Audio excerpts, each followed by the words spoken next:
And that, ladies and gentlemen, is Mzilankhatha. Am I calling it right, my brother? Mzilankhatha, yeah. With an EP, it's called IMVELAPHI. And this was just an introduction, to the song, to the EP and everything else that's happening. And yeah, man, if you just joined us right now, welcome to the People's Channel, where authentic stories are told by real people. I'm your host, Pac-Man, Mr. 925, Intambo Yomdlakasi, Waitinti Zochokega. It feels good to be back. It feels good to be behind the mics once again. It's been a minute. I know, it's been a minute. But one thing for sure is, on this episode, this is a different episode because we're going to do it differently from how we usually do our episodes. So on this one, you can expect a session, not really an interview, but a session, because here we'll be just, previewing the EP IMVELAPHI, taking us back to our roots, since, well, it was Heritage Month, the last month, yeah. Right now, Sigo October, ne? Namhlanje. So today is the 1st of October. Yeah, so, we thought, why not just go back and try to frame a culture and try to bring back the roots once again. And, the best way I can go about this is obviously having a songwriter, having a theater performer, and having a traditional musica maestro, sitting on this chair to come and explain to us why IMVELAPHI in the beginning.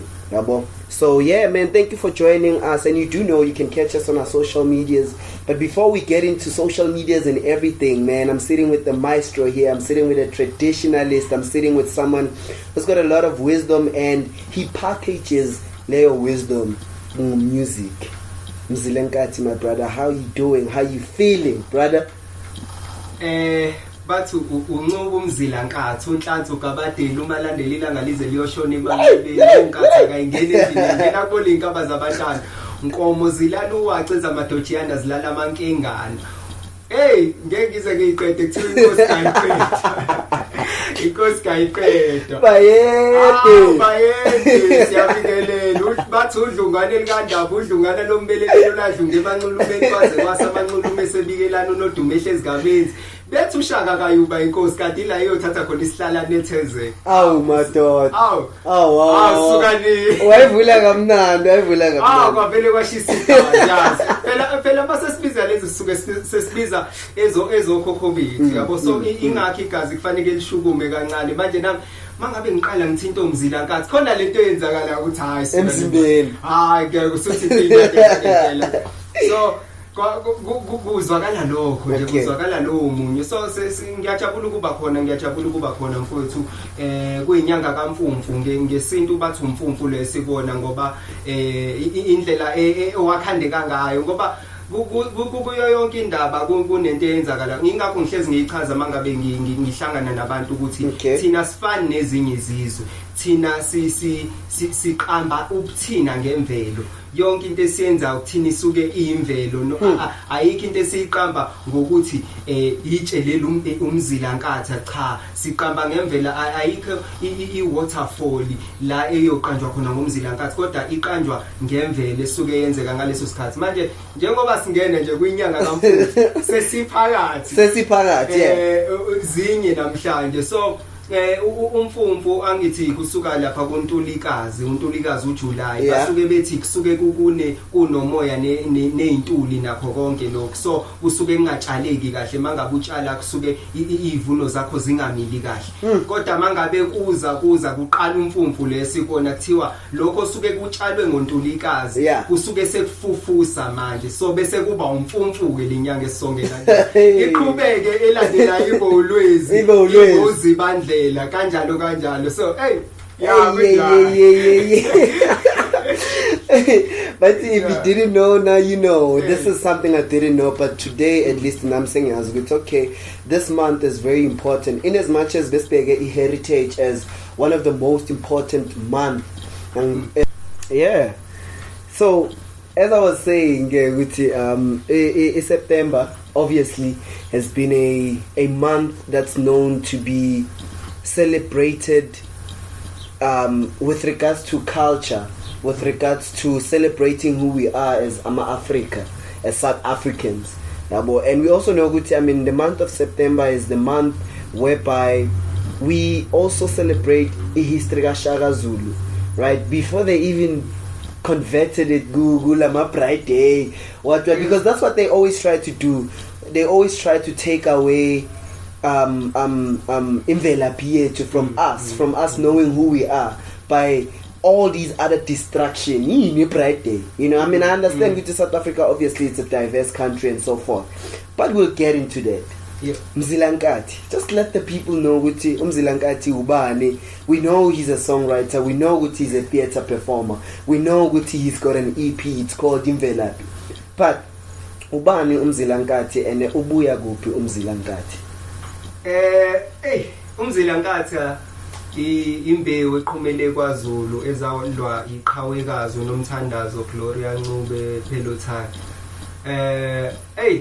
Uma wami ke lonke siyami ngimthanda kakhulu ngicabanga ngaye so uma wami lo yena ozale liqhawe abantu abalibona namhlanje elumzilankhathi umzilankhathi uzalelwe KZN KwaZulu Natal kwaMashu eThekwini esinqanqawini phakathi isekhaya la uphuma khona isethi so umculo lo nguqale beko 2014 kahle isikhathi esiningi bekuyi hip hop yabo benginalo ukuthi hayi i hip hop kunalolo thanda kodwa ngithe mangifike eGoli kwanalento ukuthi ulimi lwethu siba nalo kodwa siphinde singalikhulumi ngendlela kube khona ezinye izinto ezisilahlekelayo ngayo and siyakuziba lokho asinendaba nakho yabo kanti iyona le ulimi luyimvelaphi yethu libalekile kakhulu akufanele ubalekele ulimi lakho ngoba waqala wabalekele ulimi lakho kusho ukuthi nemvelaphi yakhe iyasala ngemuva awuzazi ukuthi ikusasa lakho liyaphi uqonde phi nani so ngathi mangiqala lo mculo ngawubiza ngeAsian traditional music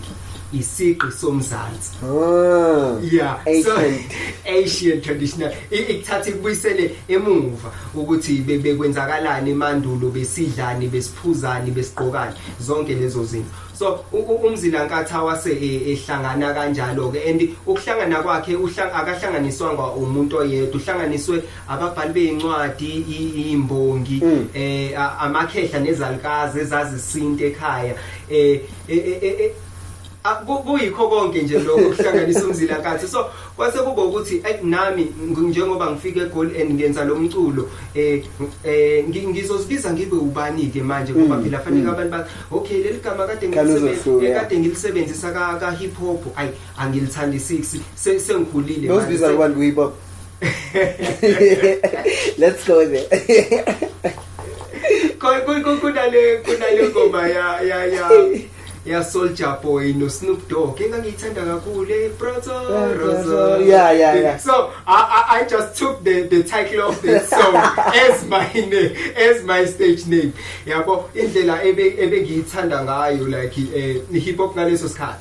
So ngathatha lelo gama ngathi Proto kodwa ngithe mangabe ngilokhunja uhlala phansi ngikhula ngomculo nalomculo engwenza ngathi sinokuthatha sinokuthi sifuna ukubuyisela isintu ukuthina sizazi ukuthi singobani kodwa thina futhi silahla imvelaphi yethu asiyibizi ngalawo magama siyawabalekela so ngase ngathi ngoba isibongo sithi incube angithatha umzilankatha lapho isithakazelo ngize ngawo kodwa ngoba ngisho noma ngabe une talent noma ngabe ubizwe emelika noma ngabe ubizwa kumuphi umhlaba umuntu uyofike alifunde lelo gama lakho afuna ukulazi ngoba ufuna wena ufuna ukwazi ubuwena so ngisho ngathiwa nje kusasa nangu uDrake usithole featuring uMzilankatha kuyosho ukuthiwa Drake featuring uMzilankatha ngalokho ngokuthi ube proud ngala usuka khona nento iyona so wasakheka kanjalo ko lo Mzilankatha enimbona namhlanje kakuhle as the way in which how you just packaged Waibea Ngakhona, it's so beautiful because it also just makes me feel with you know what Nami, there's a lot that I need to go into with regards to understanding a culture with regards to understanding the meaning of igama lakho, you know, because they say with once you understand that the meaning of igama lakho, then you understand why you are here. Ne? Even nomzali wakho mawumbuza ukuthi why wangiqamba igama elukuthi lisho ukuthini kuthina ngoba mangabuyela nje kancane esikweni lento yamagama abazali bethu bayazi ukuthi basuke bewaqanjiswe yini and igama kunalento ukuthi uyalihlambulula like uyalibiza ukuze likuvulele zona inhlanhla zakho mangabe usiyabonga wazi ukuthi usiyabonga wayiqonda ukuthini then bese lo siyabonga uyawuhlambulula kuwena ngokukhuluma nje ugeze ukuthenini akubo lento abazali ababeyifuna ngami ayenzeke yabo so kuba into ekanjalo emagameni ingakho umuntu omnyama ngike ngathinta indaba yokuthi isikhathi esiningi izinto akaziqambi ngegama lakhe uziqamba ngemvelo ngoba mangabe ezoziqamba ngegama lakhe sinezinto ezenzakalayo empilweni zethu kodwa mangabe siqamba ngemvelo imvelo iyona esikhoselile njengokade ngithinta nje le ndaba yenyanga kaMfumfu mawungathi uyabheka nenyanga yayo futhi umandulo yabo ingoba sisuke inyanga esiphuma kuyona uSeptember umandulo ngesinto ngoba kusuke kukhunjulwa yona indulo ingakho neHeritage Day yaze yabeka kuyona leyo nyanga yabo so leyo nyanga nayo kodwa ke futhi ibalekile njalo ngike ngifise mina ukuthi kungabe inyanga eyodwa ebalekile nala usuke wasikhona isinto siphile usuku nosuku nani yabo sineminyaka e141 kulonyaka saba nempi yasesandlwana la khona kwachitheka igazi abantu abamnyama belwa namabhunu nayo this month no unyaka lo 141 impi yasesandlwana yaba ngo1879 iqhawe umushweshwe la khothama ngo1870 so kwakhothama inkosi umushweshwe kwase ngo79 kwaba nempi yasesandlwana yabo ukubaleka komlando lokho ukuthi noma ngichaza izinto umlando manguwufuna anguwufuneli abantu abakhuluma izulu noma abazizulu kuphela ngifuna zonke inhlangothi ngumntwana ngumpedi ngabe ngithi ngizosho ukuthi kule project mina mangilalela at first it kind of struck me as, oh, okay, cool. This is like Zulu music, so it means izo mamela Zulu. But then, as soon as I started relating now with umculo, then I was like, okay, but mina ngisumzulu, but I can resonate no umculo ongumamele IMVELAPHI EP. You know, there's few tracks that I liked, and one of them is Idlo Zilami, which I'm gonna play right now. So when Bogupi. When you started realizing the importance of, you know, ukhotamela amadlozi or embrace amadlozi, because gule track there's so much that you say, right? Yeah. But I wanna understand Guti, how did that come about? Even Guti uzufie on you creating or curating le ngoma called Idlozi Lami? Idlozi lami umthandazo wami yazi ilona engithi laba bakithi abangasekho akube yibona abangivikela ezintweni engisuke ngingakwazi ukuthi ngizinqobe mina ngokwami so ngicela bona ngihambisa ingakho isikhathi esiningi ngithi mina yazi mina mangibhala akubhali mina kubhala ithongo lami yazi mina mangibuka akubuki mina kubuka ithongo lami yazi mangicabanga ngeke akekho umuntu ongacabanga kanje like nami ngike ngithuka ukucabanga kwami ukuthi no akugona kunalabantu bakithi abangikhuselayo abangenza ngikhiphe lento engifuna ukuyikhipha kubani so idlozi lami umthandazo wami engithi nje ngicela okhokho bami mangabe sengibiza lona ngisuke sengithi awungivikeleni nakho kunzima yabo ngoba kunezinye izimpo ongeke uzukwazi wena ukuzilwela wena umuntu uphila kodwa uyacela kwabakini abadala ukuthi ngicela ningikhuselelana la ngicela ningivikelelana ngicela ningenzele ukuthi nokuthi amandla ami aphela la mangibhala kodwa nina ngicela ningiqhubekise nenze lokhu nalokhu nalokhu. Amen. And that's it, ladies and gentlemen. You are still listening to the People's Journal, where authentic stories are told by real people. On the space right now, you know, I am blessed to be joined by Mzilankhatha, an artist, someone who's full of wisdom, someone who we need in today's time, because he's part of our generation, but what he comes with in order for us to when it comes to our roots, when it comes to our culture. And the song that I'm about to play you right now is one of my favorite from the EP. It's called Idlozi Lami. So yeah, please do stick around, man, and listen, you know, more than anything, reflect.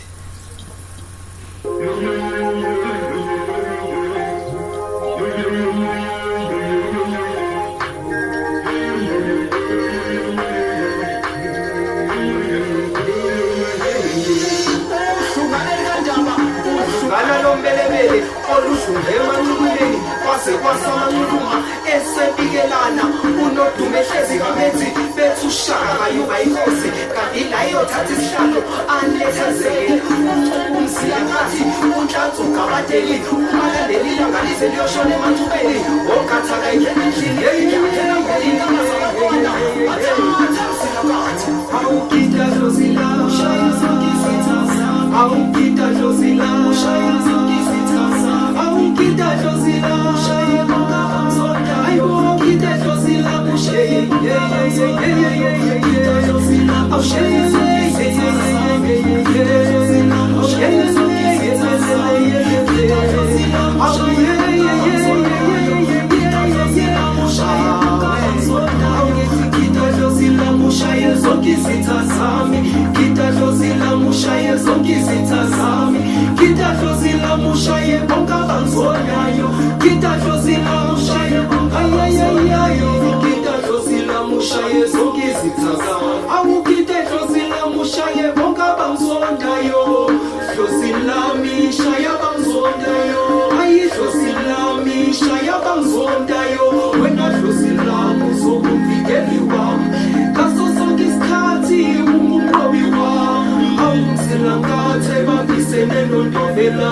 Wafukisizwe saqala awungithi sitha sami khuluma nawe sitha sami hayi khuluma nawe sitha sami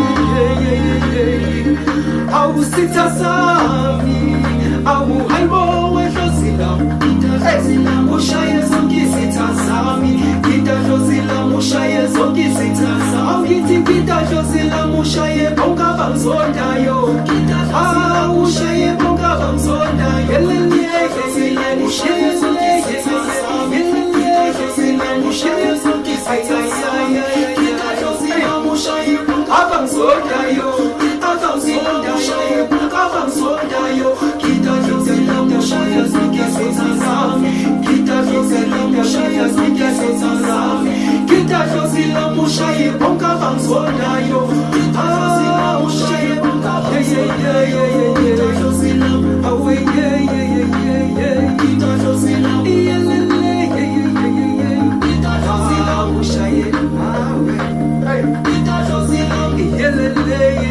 bathi udlungane kanjaba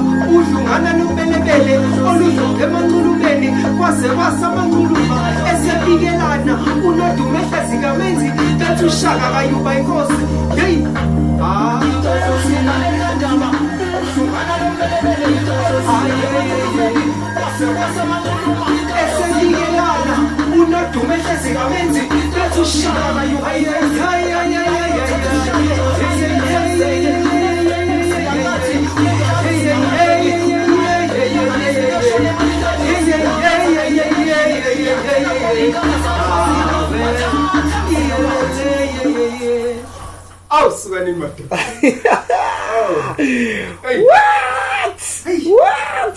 What? Exe kwanyiwa mo muthu ufufuletse kwashisa studio. Wow, man, that was Gozilami, by Mzilankhatha, straight from the EP called IMVELAPHI. When we talk about IMVELAPHI, there's always, when you look at today's generation, right, last pillar corner, we don't really have a lot of elders abasaphila esikhathini samanje. You'd see ukuthi a lot of households, including mine, yes, we are the elders, right? We are the elders, and sometimes then you ask yourself, ukuthi, when we talk about IMVELAPHI and you discovering who you are, where do you now start? Ngicabanga ukuthi sinazo zonke izinto manje ekuthiwa zi-advance ngolimi lwesilungu. Sinama social network, sinama phone amahle abiyezayo akwenze ukwenza izinto. Esilele ekuthenini mangabe uzimisele ngaleyo nto uyangena yini usebenzise lama social network lama phone esinawo ukuthola lo mlando esinawo. And kuke ngiphatheke kabuhlungu ekuthenini sifunda incwadi but ezethu sikhuluma ngathi nomlando wethu sisifunda kancane bese kuthi ezangaphandle ezibhalwe engabona obe ulimi lwethu noma ongabethu sisifunde kakhulu okudlula ngicabanga ukuthi njengencwadi yomsamo mangahamba ngena umuzi nomuzi ngifuna incwadi ekhuluma ngomsamo asinayo nasezikoleni zincanyana yabo kodwa umthandazo wethu loyo okwethu kufanele ngabe kuyenzeka ngize ngithi mina fanele ngabe nasezikoleni kuke kube nalo 20 marks wengane mayiqala ukufunda thiwe sikunikeza u20 marks ukuthi uyasazi yini isibongo sakho uyazazi yini ukuthi uzabani awusho ithakazelo zakho sinikezwe nje 20 marks kuthiwa ishibthakaze ngoba iqale ekuzazini lento awukwazi ukubamba ukude nawo kule usahluleka ukubamba isibongo sakho ungakayazi imvelaphi isibongo sakho yabo so isizwe sethu silimala lapha ingakho noma ngiqala ngikhuluma ngibingelela ngisithakazele mina ngisho isibongo ngisho kumina ukuze umuntu ezokwazi ukuthi ngubani ngoba umuntu mangabe aziwena like mayazi isithakazelo sakho wazi wena wazi uqobo lwakho ngisho ngingathi kumuntu Dlamini angezwe kodwa mase ngithi siba likhulu wena owenza kanje na kanje kuyamthinta lokho ukuthi hayibo lo muntu wazi azi nesithakazelo zami ukusho ukuthi uyangazela lo muntu yabo ukuthole konke lokho manje yonke lento iyalahleka nani so ngicabanga ukuthi esinakho manje singakwazi ukuthi sikusebenzise ukuzazi thina izincwadi kube ukuthi ezomsamo esikhuluma ngomsamo esikhuluma ngesiphandle esikhuluma ngomuntu omnyama esikhuluma ngomshweshwe amakhosi siwahlonipha kakhulu sisifunde sibe nazo sazi ngazo ukuze siqale emlandweni wethu ngaphambi kokusigxumele lapha Maria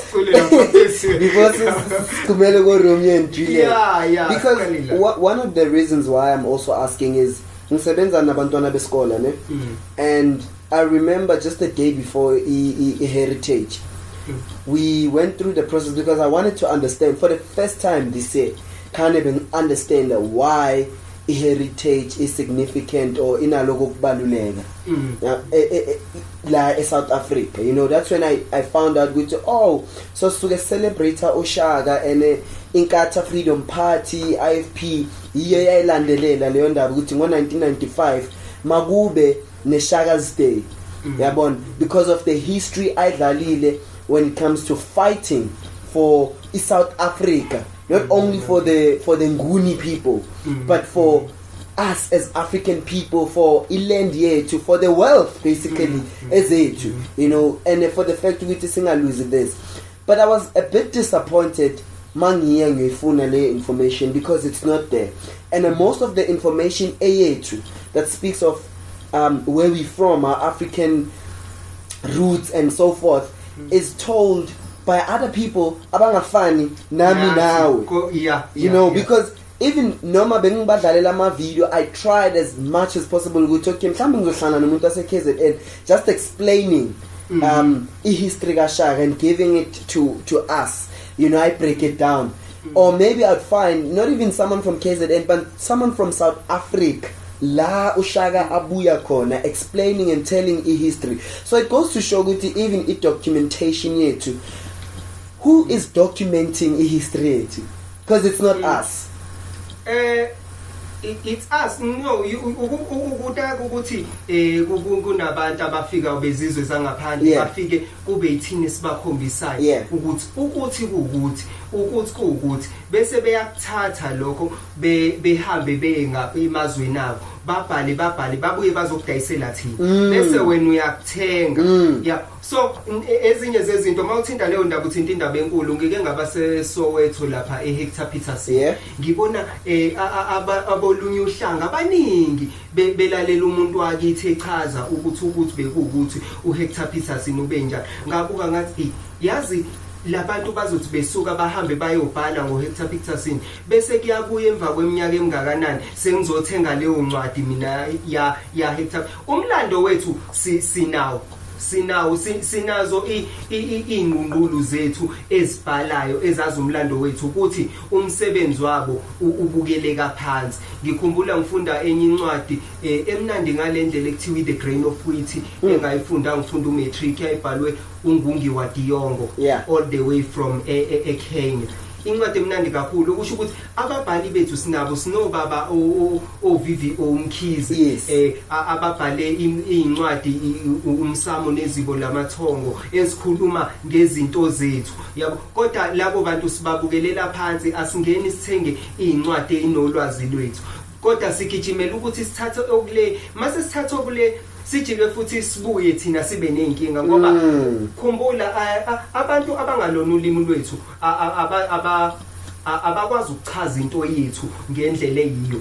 Angiqale nje ngomsamo mangase ngichaze manje ngomsamo ngingawuchaza nge-English ngichazela omunye umuntu ongalona uhlobo lakhe bese ayithathe ngalendlela ayi-understanda ngayo yabo ngoba esiZulwini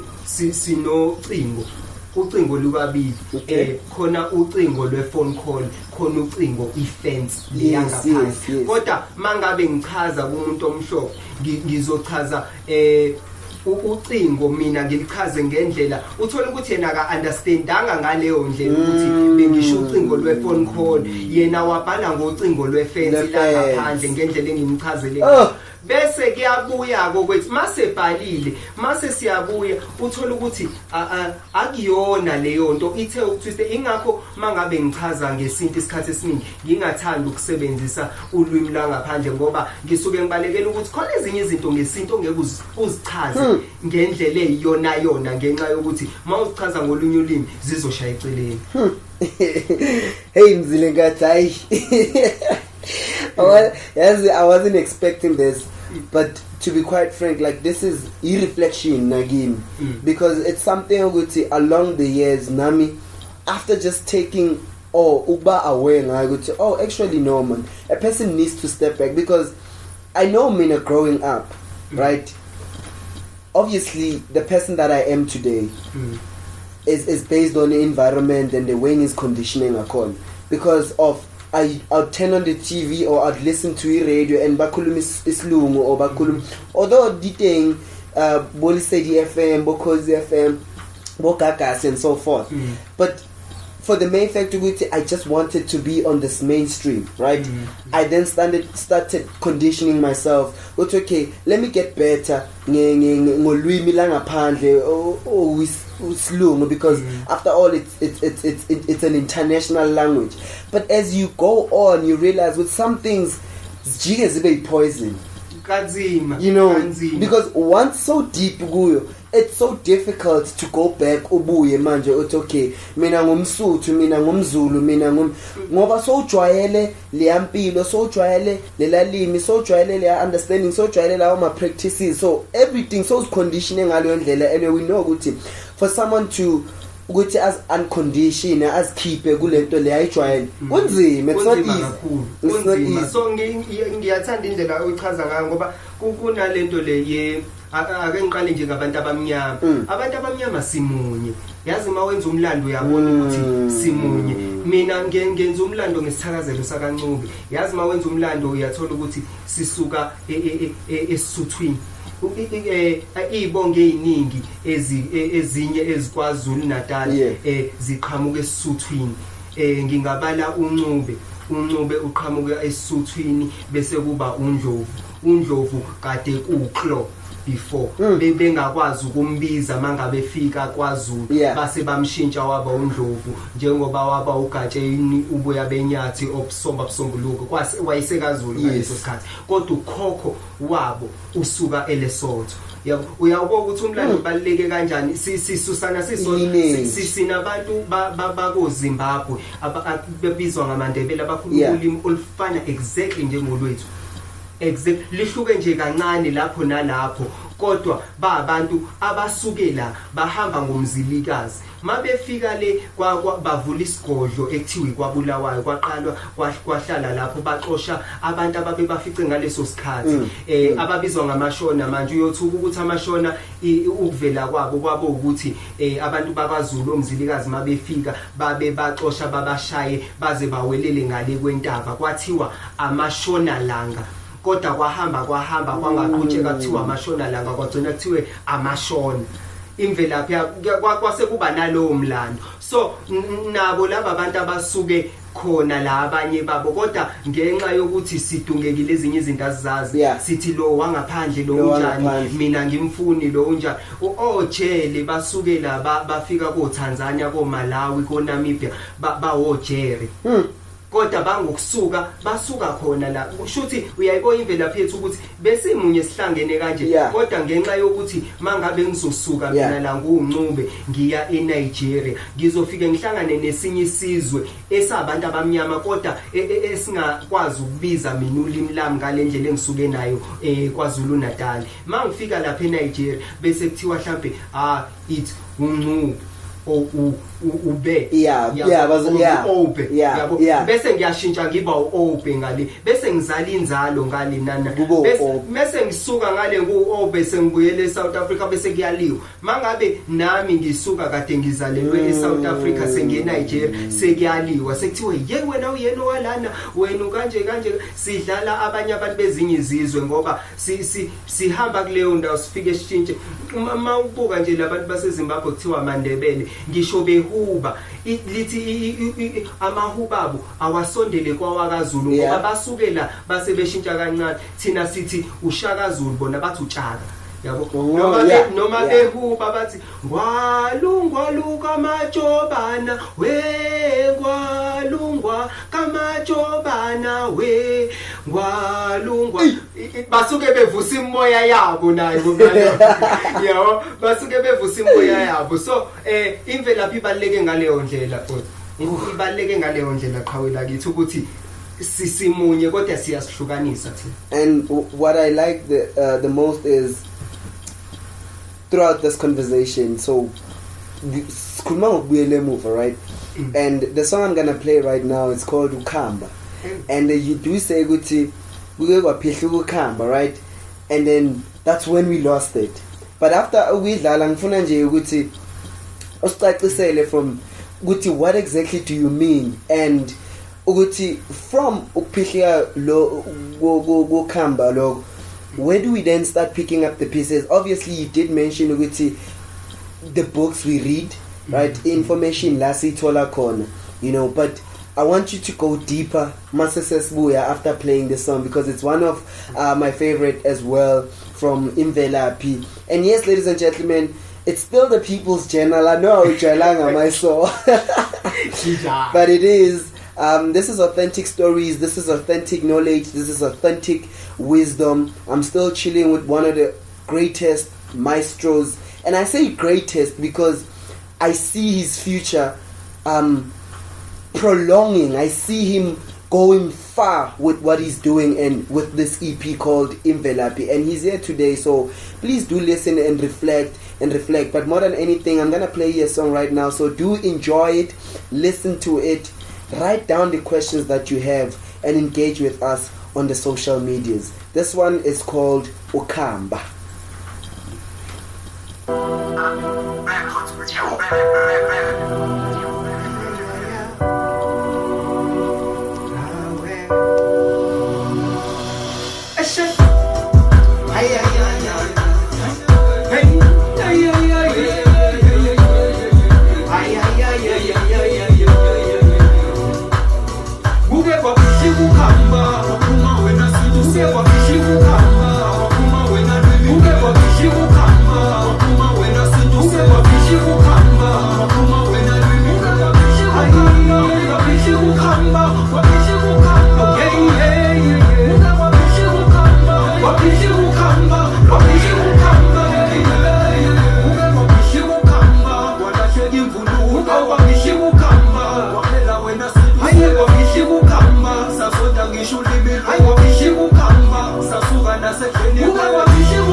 ngihlanganise ngalabamnyama noma ngithatha ukumbe ngiluphethe ngezandla